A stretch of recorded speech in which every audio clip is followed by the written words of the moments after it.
بسم اللہ الرحمن الرحیم۔ السلام علیکم فرینڈ، آج ہم آپ کے ساتھ ناول موت کا پارٹ 25 شیئر کریں گے۔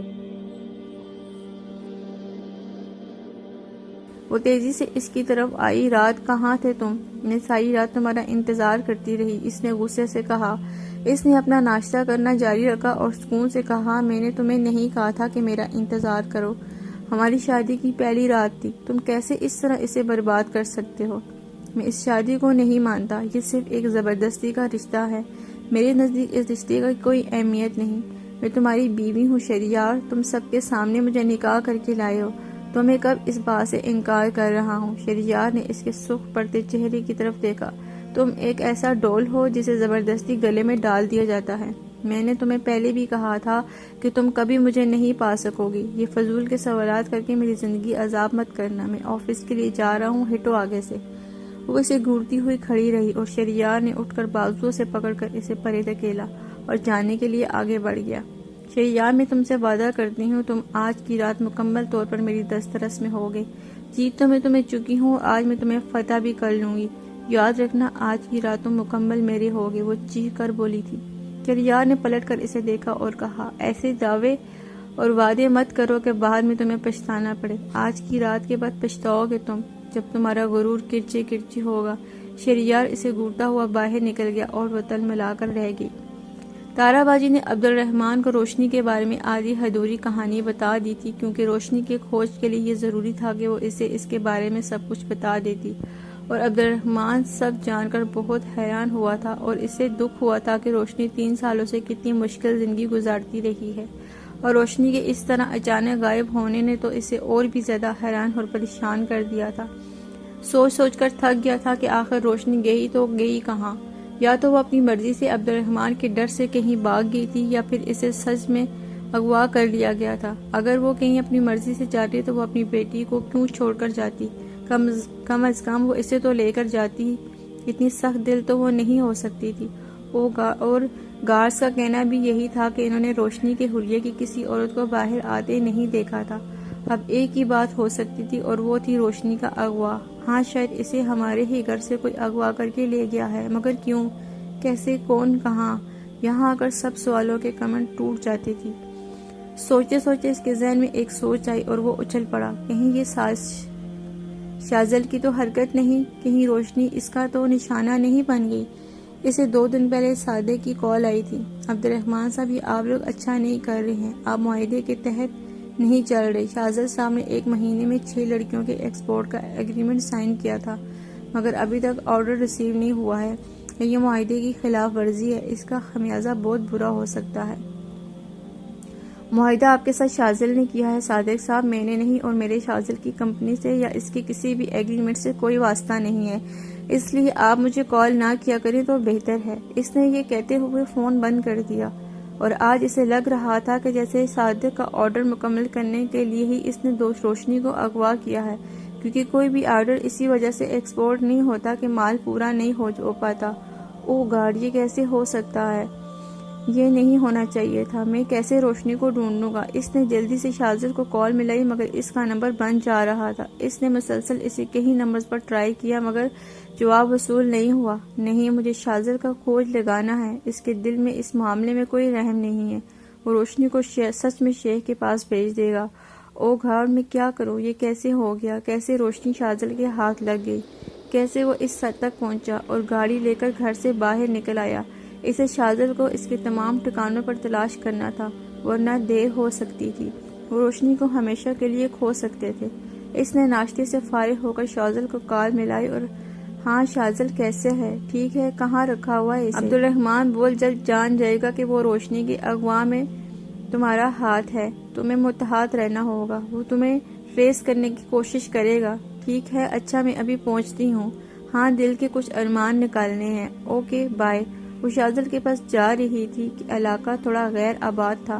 کوئی ہاؤسنگ کالونی تھی جو ابھی تعمیر کے مراحل سے گزر رہی تھی۔ ایک کوٹھی کے بیسمنٹ میں وہ داخل ہوئی تو اس نے دیکھا سامنے ہی روشنی دیوار سے ٹیک لگائی بیٹھی ہے۔ بال بکھرے ہوئے ہیں اور گالوں پر آنسو کے مٹے مٹے سے نشان ہیں۔ کیسی ہو روشنی صاحبہ؟ تمہیں کوئی پریشانی تو نہیں ہے یہاں؟ اس کے مسکراتے ہوئے طنزیہ انداز میں کہا تھا۔ روشنی نے اس کی طرف دیکھا. کس بات کی سزا دے رہی ہو تم مجھے؟ میں نے کیا بگاڑا ہے تمہارا؟ میں نے تمہارے ساتھ کبھی کچھ برا نہیں کیا، پھر کیوں مجھے تکلیف دے کر تمہیں خوشی ملتی ہے؟ آخر تم اتنے ظالم کیوں ہو؟ تم شہریار کو پا چکی ہو. پلیز مجھے جانے دو، میں کبھی بھی تم دونوں کی زندگی میں نہیں آؤں گی. پلیز کچھ اللہ کا خوف کریں، مجھے جانے دو. میری بچی میرے بنا ادھوری ہے، وہ کیسے رہے گی میرے بنا؟ وہ پھر سے رونے لگی اور گلزار نے اس کے بکھرے بال اپنی مٹھی میں جکڑ لیے. اچھا تو میڈم، ایک بیٹی بھی لیے پھرتی ہے. کس کی ناجائز اولاد ہے وہ؟ میرے پاپا کی، شہریار کی، عبد الرحمن کی، یا پھر کسی اور عاشق کی؟ بکواس نہیں کرو گل، مجھے چھوڑ دو. اگر شہریار کو پتہ چلا کہ تم نے مجھے قید کیا ہوا ہے تو وہ تمہیں کبھی معاف نہیں کرے گا. اپنی شادی شدہ زندگی کو ایسے برباد مت کرو. ایک دن وہ جان جائے گا کہ تم نے مجھ پر ظلم کیا تھا.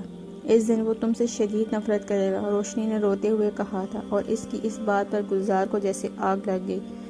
اس نے کھینچ کر ایک تھپڑ اسے مارا اور مجھے شہریار کا ڈراوا دیتی ہے، تیری تو میں جان لے لوں گی. روشنی کا منہ گھوم گیا، مگر اگلے ہی لمحے اس نے بھی گلزار کے جھکے ہوئے چہرے پر تھپڑ مارا. وہ دور گری اور حیرت سے اسے دیکھا. تم لوگوں نے مجھے سمجھ کیا رکھا ہے؟ کیا ہوں میں؟ جس کا جو دل کرتا ہے وہ کرتا ہے میرے ساتھ. میں دیکھتی ہوں کون روکتا ہے مجھے یہاں سے جانے سے. وہ چیخ کر بولی اور کھلے ہوئے دروازے کی طرف تیزی سے بھاگی. شاذل کمرے میں داخل ہو رہا تھا اور اس سے ٹکرا کر نیچے گر گئی. اتنے میں وہ اٹھی اور گلزار اس تک پہنچ گئی تھی اور روشنی کے منہ پر 4-5 تماچے پورے قوت سے رسید کیے. تیرا تو باپ بھی یہاں سے نہیں نکل سکتا. تیری قسمت میں اب آزادی نہیں رہی. تو اب غلام بن کر جیے گی. بھوکے مرد روز تیرا جسم نوچیں گے اور روز تجھے نئے مرد کو تسکین دینی ہوگی. تیرا وہ حال ہوگا کہ ہر پل موت مانگے گی. گلزار چیخ کر بولتی اسے بے تحاشا پیٹ رہی تھی. ہاتھوں اور لاتوں کا استعمال کرتے کرتے وہ تھک گئی تو اس نے کمرے میں پڑا ایک موٹا پائپ اٹھا لیا اور اس سے وہ روشنی کو بے دردی سے مارنے لگی. اس کے پاؤں کے تلوے اور اس کے ہاتھوں پر، اس کی ٹانگوں پر اس نے بہت ضربیں لگائی تھی. روشنی درد سے چیخنے لگی تھی. ہر ضرب پر اسے لگتا جیسے کوئی بھاری سلاخ اسے داغ رہا ہو.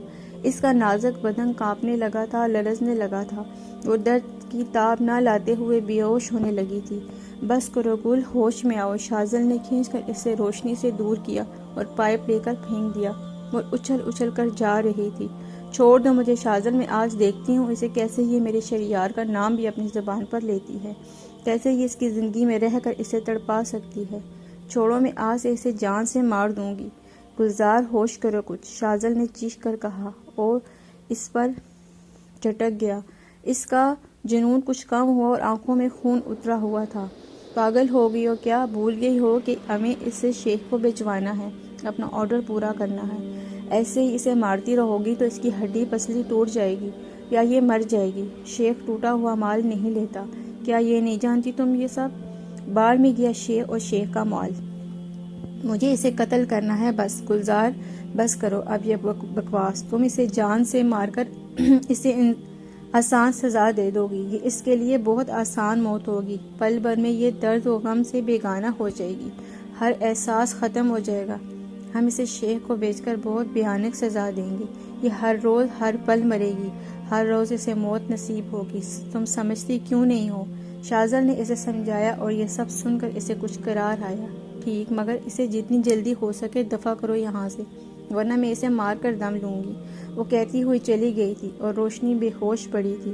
کئی جگہوں سے خون بہہ رہا تھا، کئی جگہ نیلی پڑنے لگی تھی، کچھ پر ورم چڑھنے لگا تھا. شاذل نے اس کا جائزہ لیا اور بہت ظالم ہے یہ گلزار بھی نا، بیچاری کو جانوروں کی طرح مارا ہے.